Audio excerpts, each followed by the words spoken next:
Hey there, it's Nina here with Walla Stamping.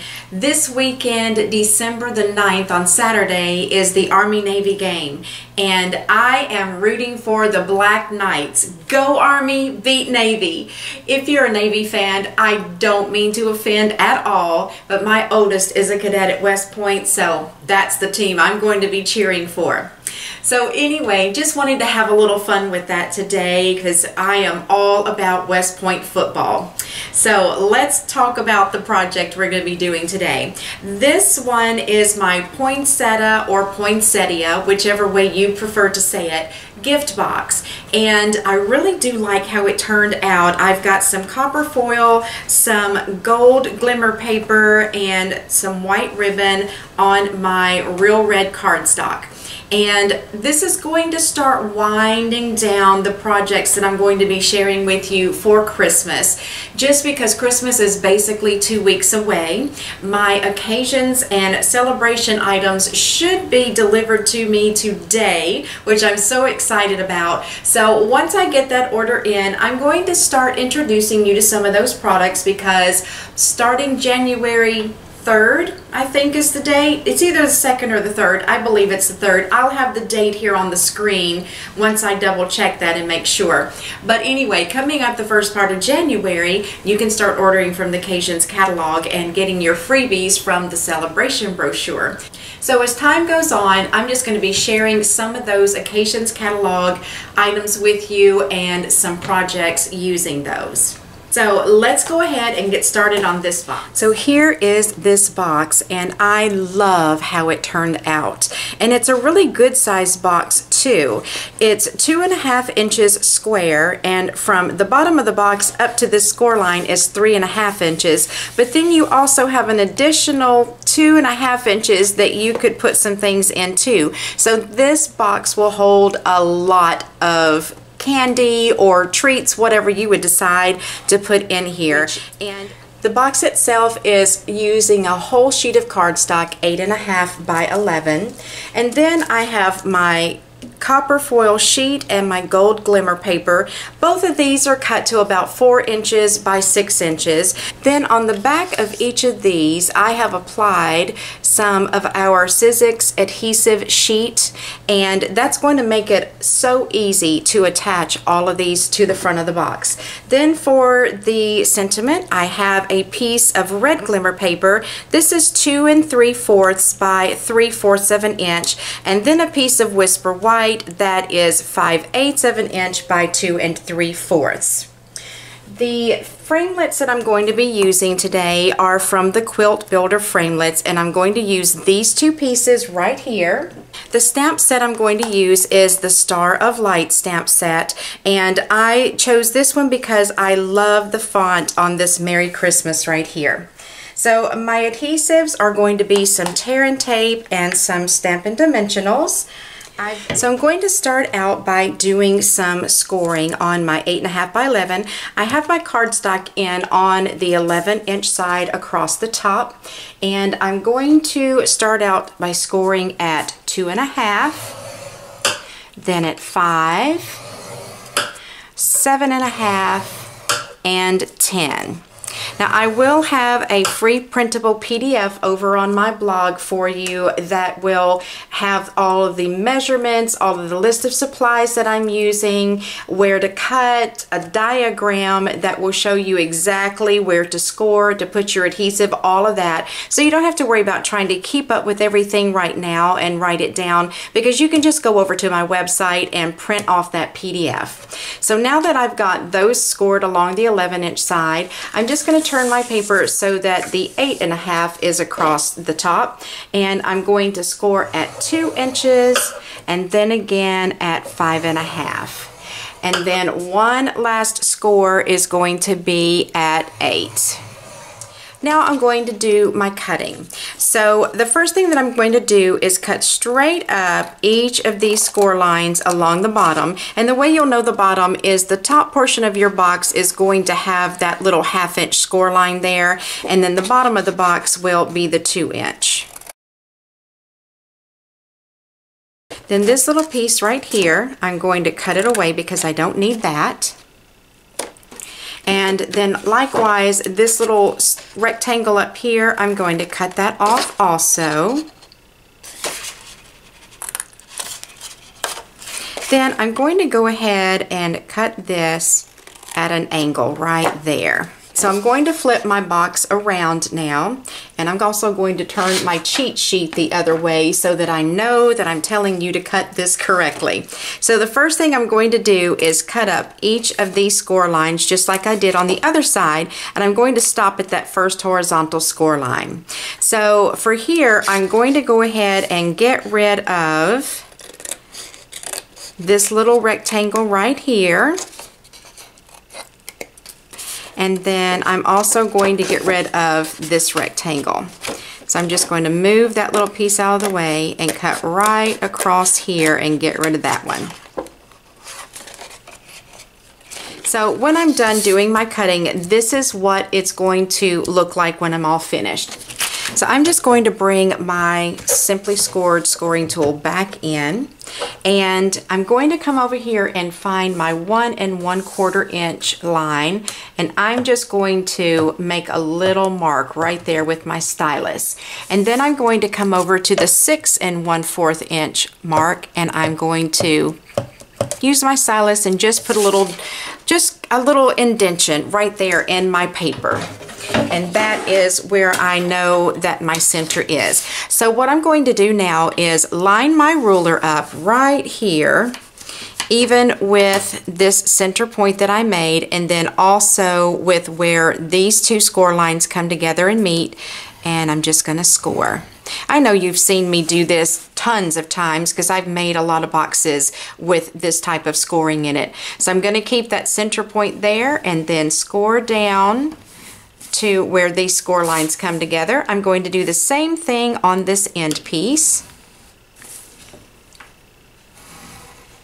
And so when you're done with this, you're going to just have a couple of triangular shaped areas right there. So I'm going to go ahead and fold my paper on those diagonal lines that I just scored, and that way when I get ready to put my box together, those score lines that are already kind of in position of where they're going to end up going. So now I'm going to fold and burnish the rest of my score lines. Now I'm going to use my tear and tape and just run a strip right there beside that score line, and then I'll put another piece right out here by the edge.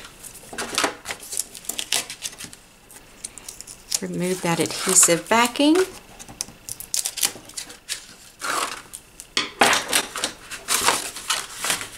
Then get my box assembled.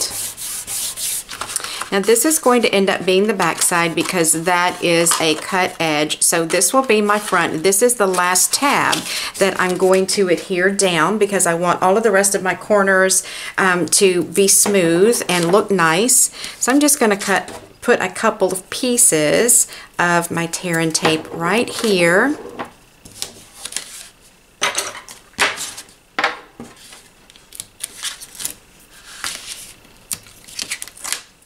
And that one was a little bit long, so I'm just going to fold that over right there. So I'm going to flip my box back up. I'm going to fold in these two side pieces first, then the back piece, and then the front. So now when I push in on the sides and pinch the front and the back together, that box already knows where I want it to go. I'm going to go ahead and get my sentiment ready. I just have my Merry Christmas mounted here, and I'm going to stamp this right in the center of my Whisper White. I'm going to take this and I'm going to cut at an angle to the right on both sides of the word Merry. Put some dimensionals on the back. Then I'll just stick this down right in the center of my red glimmer paper.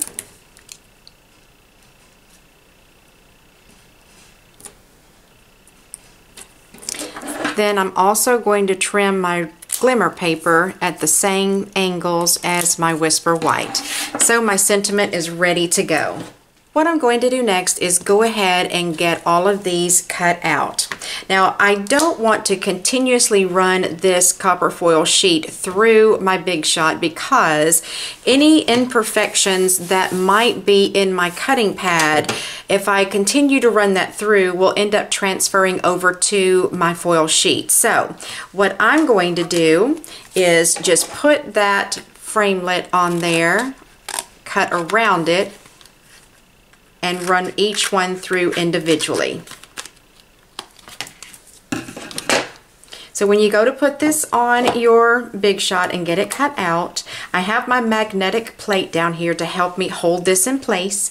So I'm going to lay my foil sheet face up, put my Thinlit face down, get that small little flower shape centered up within the middle of the larger flower shape and run that through.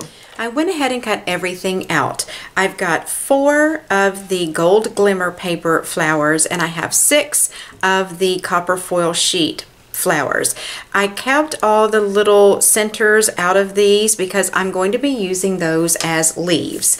So since I have on the back the adhesive sheet, this is going to be so easy to get these flowers stuck into place. I do allow them to hang off the edges. Of course, the ones on the bottom I'm going to trim away. The ones that hang over the side I'm going to leave. So I'm going to speed up the video and get all of my flowers and leaves placed.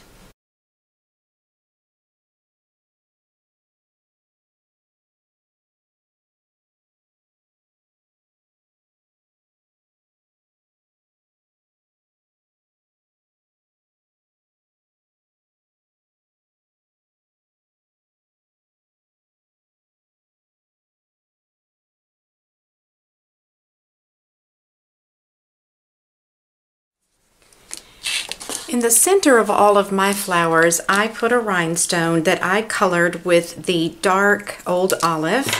So I'm just going to color in 10 of these because that's how many flowers I have. And if you want them darker, you can always let them dry and go over them a second time. So then I'm just going to pop one in the center of each of my flowers. Now this little bit of flower that's overhanging on the bottom, I'm just going to trim that off, but I like everything else hanging off the sides like that. I'm going to use my 1/8 inch hole punch now.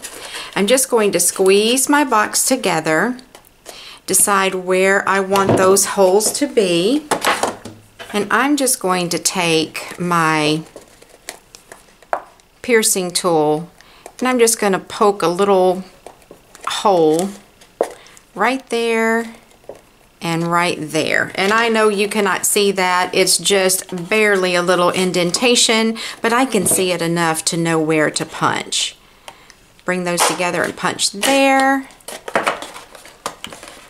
and over here. All right. Now I have just a smidge of this ribbon left. I'm going to have to order some more because it is one of my faves.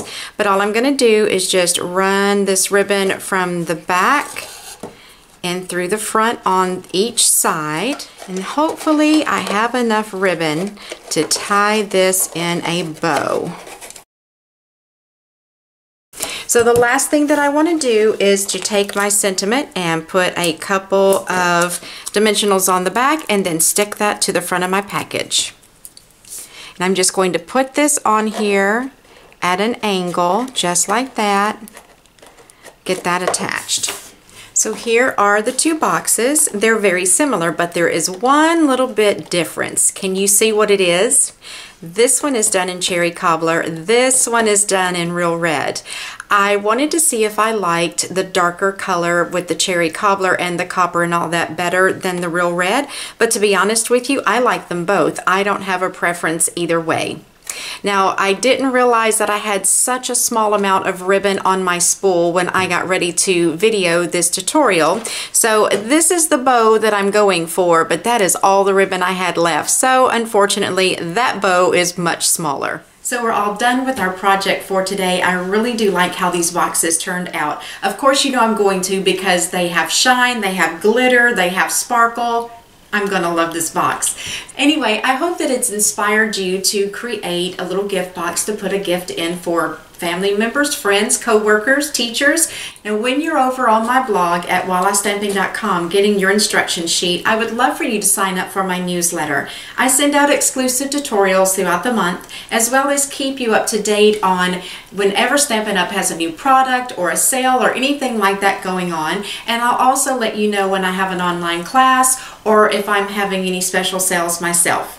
And I would love for you to subscribe to my YouTube channel as well. There will be links to all of the products that I used for this project in the description box that's below the video. So if you have any questions or comments, feel free to leave those in the comment section below, or you can leave them on my blog, or you can send me an email. So I hope that you have a great day. Don't forget to watch the Army-Navy game tomorrow. Talk to you soon.